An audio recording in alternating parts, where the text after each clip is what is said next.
Hi, it's Vias Tarot. Okay, so Gemini placements.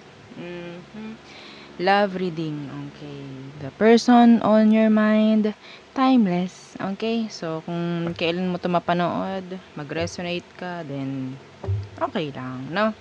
So, syempre, before tayo mag-start, kung hindi ka pa nakakapag-subscribe, please do subscribe and hit the notification bell para lagi po tayo maging updated sa mga mangyayari pa lang. Okay, and yeah, don't forget na mag-follow sa atin pong FB page. And kung may mga tanong pagdating po sa private or personal reading, message lang po kayo sa atin pong FB page for more info. Okay, so yeah. Gemini. Okay, who is the person on your mind? The person on your mind, Gemini. Anong meron sa kanya? The Emperor. Okay, so pwedeng Aries. Hang on. So, pwedeng Aries. Anong meron sa Emperor? The Eight of Swords in reverse. Ito yung taong hindi mo pwedeng kontrolin. Oo. No, specific. Ang nakikita ko rito sa taong ito, hindi mo siya pwedeng kontrolin. Lahat ng gusto niya, decision niya, siya masusunod. Okay? Taas ang kamay. Sino agad naka-resonate doon? Ako po. Takot yung iba sa inyo pagdating sa kanya. Oh, sinong resonate doon? Syempre, walang sasagot doon. Syempre. Okay. Walang naamin ng sino ba ang may takot. Wala.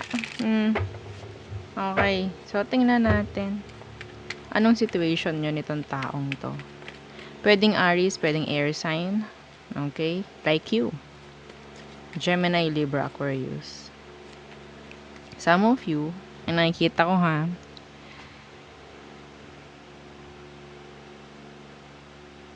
hindi nyo hinahayaan na, some of you, hindi ko nilalahat, hindi nyo hinahayaan na kontrolin ka nito. Mas masaya ako, no? Mas masaya ako kung ganun nga yung iba sa inyo. Okay? Ano bang situation nyo? Situation. The Four of Swords in reverse. Death. So, merong disconnection. Yeah. Justice in reverse. Nawawala na ng balanse. Okay? Or sabihin natin, some of you, meron ditong injustice na nangyayari. Okay? Sa situation, nandito yung kailangan may pagfokusan, kailangan may baguhin, pero naisa sa walang bahala. Hindi nafofokusan. Okay? So, nangyayari, walang balanse. Hindi nagiging okay. Kasi, pwedeng itong taong ang ito is sarili lang ang iniisip. Decision niya lang ang pwede. Okay? So, ano bang emosyon niya pagdating sa'yo? Gemini. Pwedeng Scorpio.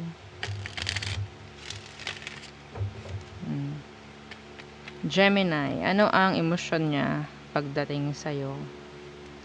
The Page of Wands. Okay, so lagi kayong like, etong taong to pagdating sa emosyon, siya yung hindi lumevel up. No, hindi siya lumevel up.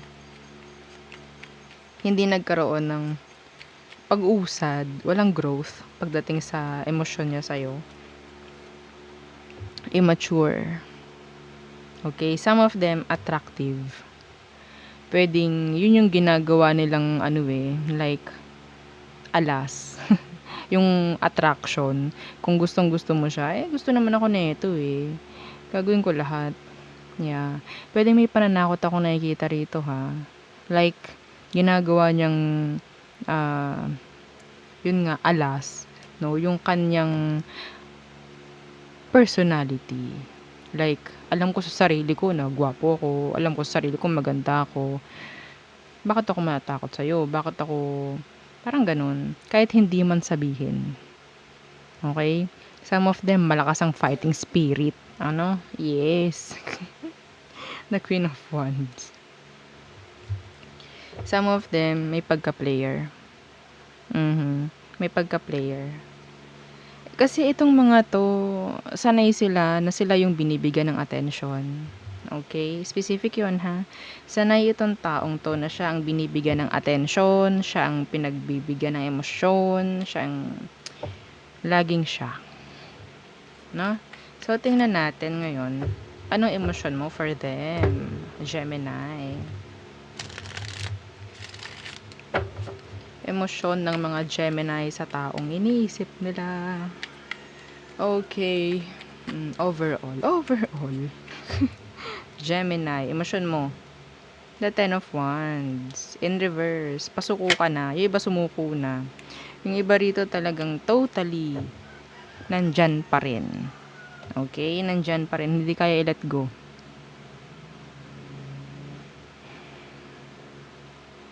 Yan. Yan na. Kasi nga, hati, meron ditong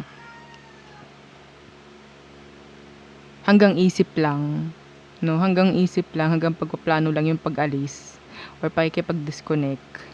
Dahil, attach na attach. Like, ano bang gusto nyo? Trophy? Oo, pagdating sa taong to, ginagawa nyo siyang trophy.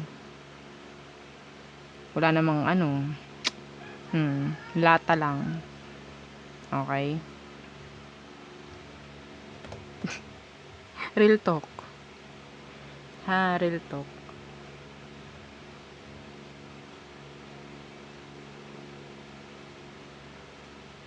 Yung iba rito nakikipagrelasyon lang kayo kahit hindi maganda kasi kahit hindi na maganda yung situation kasi gawa ng ang gandang ipagyabang ng taong ito. Kasi pwedeng gwapo nga, pwedeng maganda, no? Pero nakikita mo na nakakairita yung ugali. Kaya nandyan ka na sa urge, no? Na bitawan na. Pero yun nga, sayang kasi, gwapo siya Ang daming personality ng taong ito na talagang gustong-gusto mo. Kaya hindi mo magawang bitawan. Some of you na bitawan na. Pero, gusto pa rin ng connection. Next action, please. Next action ng taong to pagdating sa'yo, Gemini. Next action, the Knight of Coins. Paikot-ikot lang.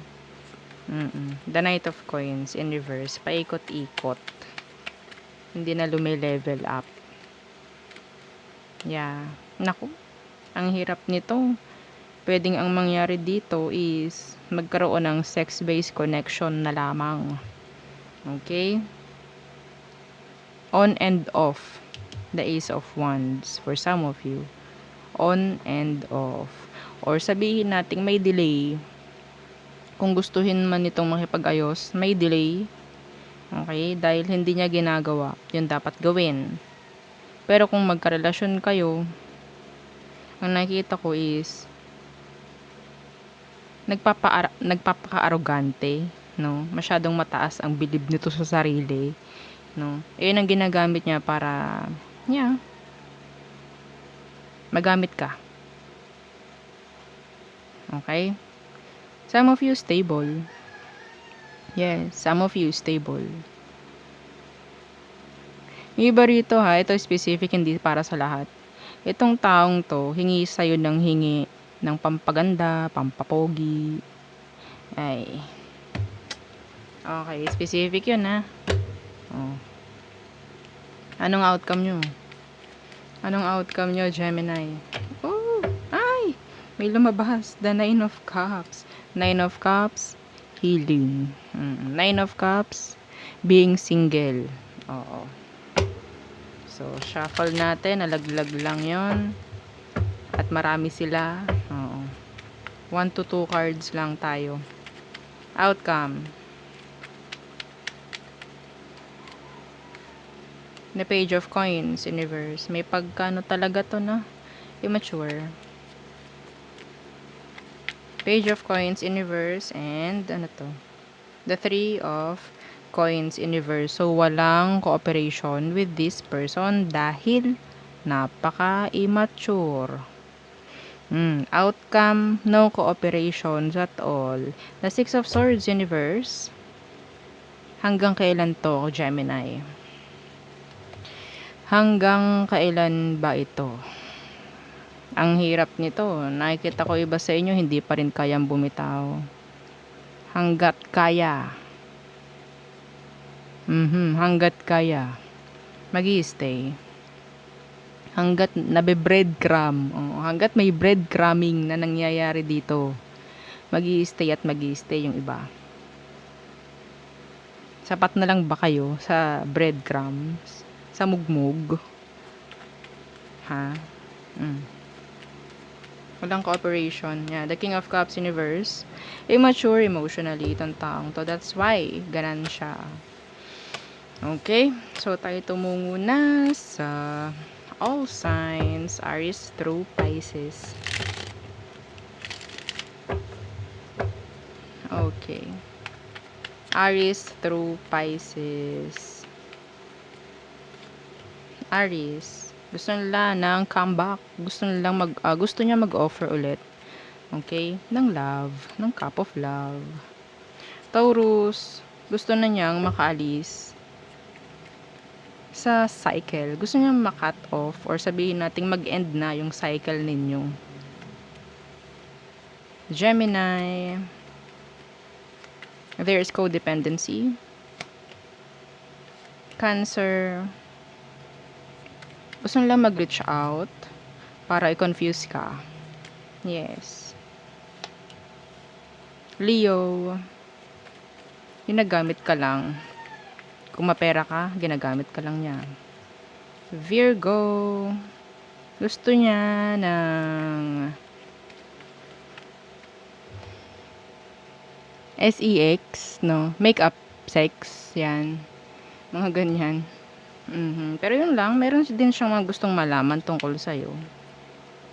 If you're still into them, mga ganyan. Virgos. Libra. Unfinished business. They are sad. Scorpio. Na-bored si Scorpio. Naboboard na. Oo, parang lumalaylo na. Okay? Yung connection or papunta na to sa pa-break up na. Sagittarius. Yung emotion niya pagdating sa'yo is hindi niya kayang i-express. I don't know why. Lalo na kung meron ditong breakup, no? Yung emotion niya, yung pagmamahal niya sa'yo is something like burden. Okay? Yung sitwasyon nyo, burden. Pagdating sa kanya, dahil nandun pa yung emosyon. Capricorn, gusto kanya i-pursue. Okay, gusto niya makipag-ayos. Pero the Knight of Wands for me, this is someone who is playing the field.